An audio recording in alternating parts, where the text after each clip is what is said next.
Alright YouTube, I just wanted to do a quick video and just talk about my experience with the Adidas Ultraboost shoe. I'm going to be comparing my triple white 3.0s. Actually, I've been wearing them since June of 2017. It is currently March of 2018. As you can see, I have a pair of 3.0 Oreos here. These are brand new, just to do some comparison so you guys can see what areas they're wearing. This obviously has the white sole and these have the white sole. Really, I just wanted to talk about how these shoes wear over time, because a lot of people are obviously very concerned. If you're spending $180 on a shoe, you're gonna want that shoe to last. And to be honest, I think this shoe holds up really well. Bottom line, it holds up well. It's a good shoe. Really, really comfortable even after the amount of time I've been wearing it and how long I've worn it. Pretty much wear this shoe day in, day out. As long as it's not raining out, I have always worn it and it's really comfortable. I'm a size 11. Obviously, both these pairs are size 11, so just one thing to point off the top. If I back these shoes up side by side, kind of looks like the triple whites are a little bit shorter. That is probably due in part to the fact that I have washed the triple whites probably 3 times now, so I don't know, maybe they shrunk a little bit. They definitely feel a little bit tighter, so you're gonna be buying these shoes and you wanna wash them or they get dirty.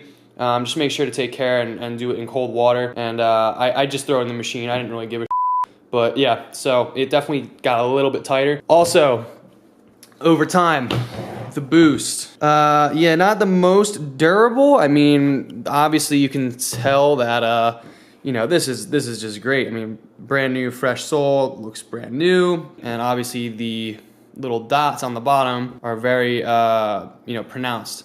On this shoe, they're pretty much just bottomed out, straight to the foam. Foam's all yellowed, everything like that, even towards the back. You get a little bit of that, you know, the flattening as well. So, I mean, other than that, I mean, that's probably the only real part that wears on these shoes. It's obviously kind of ridiculous how much these wear, right? I mean, you're probably thinking right now, this kid spent $180 on these shoes and they wear this quickly. But at the same time, I mean, I've owned tons of pairs of Nike shoes and, you know, they fall apart just as easily. And to be honest, this is really the only part of the shoe that's the weak part. On Nikes, you have stuff like I have lunar glides that haven't really worn that much, and you have like the sole separating from the foam, you know, other areas where stitching is coming undone. So really, for Adidas to sort of dial in the weak point as really being the sole, pretty good. Everything else on the shoe is intact. I mean, everything is in good shape. Nothing is really like ripped. The only thing I notice is like the 3M tag. It starts to crack a little bit, but not really a big deal. You know, I mean, who cares about that? It's not like a major issue. It's not like it's gonna affect the feel of the shoe on your foot. So the cages, they get a little bit scuffed. To be expected, obviously, if you're gonna be wearing it and doing a lot of activity in these shoes, but not a big deal. The material, I guess you'd say, the knit, the prime knit, very soft still to the touch. No rips, no tears. No giant holes or anything like that. It definitely gets dirty. I mean, being that these are triple white, but that's to be expected. If you get a different color, no big deal. But yeah, the material holds up great, and I've worn the shoes, like I said, almost daily. Done a lot of running in them at the gym. Have been hiking in them. So yeah, great. So again, sole is really the main weak point, which is something they should probably fix. The Continental sole really doesn't do that well. I don't know why they have the Continental name on there, or why Continental doesn't, you know, do some different stuff with the rubber, make it a little more durable, but that probably would affect the comfortability of the shoe. But as for the Boost, Boost material, you'll see pretty much in good shape. A little bit of yellowing and stuff, but not really a big deal. I will say, and I don't know if this is because these were washed, the Boost on new shoes, new Adidas, super squishy and soft. Like, it feels really pillowy. On the older shoe, feels a little bit more, not like hard, but definitely not as cushy. This does also apply to a friend of mine who had 3.0s in black.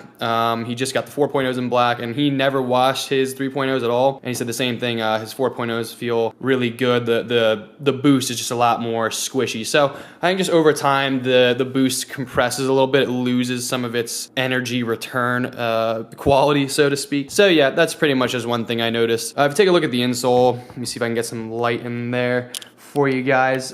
Pretty much good. I mean, the logo is still there a little bit, which is kind of impressive. I mean, you know, a lot of shoes out would just come off after a pretty quick amount of time. If I take this out, not like there's really anything underneath there, but you kind of get a look in there. It's kind of nasty, but some hair, nice. But yeah, I mean, some pillage from the my socks and stuff being in there. But yeah, really just a great shoe. I just kind of wanted to make a bit of a shoe review, so to speak, for anyone out there that is curious about the Ultraboost. I am definitely convinced that these are the best shoes for comfort and for running like around that I've ever owned. One thing I did see a lot of people complain about, not a lot of people, I've seen a few people complain about in like comments, is that these shoes are really hot. They make your feet sweat a lot. In my case, I never really noticed any particular amount of like excessive sweat buildup or anything. They definitely start to smell after a little bit just because they're sort of like, it's like wearing socks, you know, they kind of absorb your foot sweat a bit. I mean, that's not to be expected. All shoes start to smell after a little while, so not a big deal. And like I said, they really don't feel that like ridiculously hot or anything. They're breathable. You know, I've worn them in the winter before. My feet were freezing like straight through because they do have a breathable material. So I don't know why people like to say they're like sweat boxes or they're really hot shoes. They're really not that big a deal. I think they're fine. So just something I wanted to point out. As far as support goes, this is pretty, you know, you don't get a lot of support. These shoes are definitely more like, I think, lifestyle comfort shoes that you can be athletic in versus being a athletic shoe first. You know, like if you're gonna be doing a lot of running or a lot of strenuous activity, probably wouldn't get these, to be honest. But if you're gonna be getting a shoe that you wanna wear daily, you can rock to the gym, you can look good in and be comfortable in at all times, this is your shoe right here. I think this is amazing. I really like these shoes a lot. So I got these. These are pretty nice. I got some triple red uncaged, and I have some 4.0 triple whites. That'll be an interesting video I'll make a little bit later. So anyhow, yeah, there you guys go. If you guys have any questions or concerns or whatever, feel free to ask below. I'm happy to help. I want to hear your guys' opinion on the Ultraboost. All right, guys, so there you have it. That pretty much just concludes this short little video. I, again, just wanted to sort of share my irrelevant opinion, I guess, in the shoe world, and just give like an amateur little review and overview. If you guys have any questions about, you know, my shoes or my opinion on Ultraboost, just let me know. I mean, comment below and just share your opinion about the shoes as well. If there's anything in particular that you guys want to mention that I forgot, also comment that, and you know, it'll get upvoted or something if you're sharing something valuable. So yeah, thanks for watching, you guys. I'll probably make some other videos of the shoes, and just yeah, stay tuned. Thanks for watching.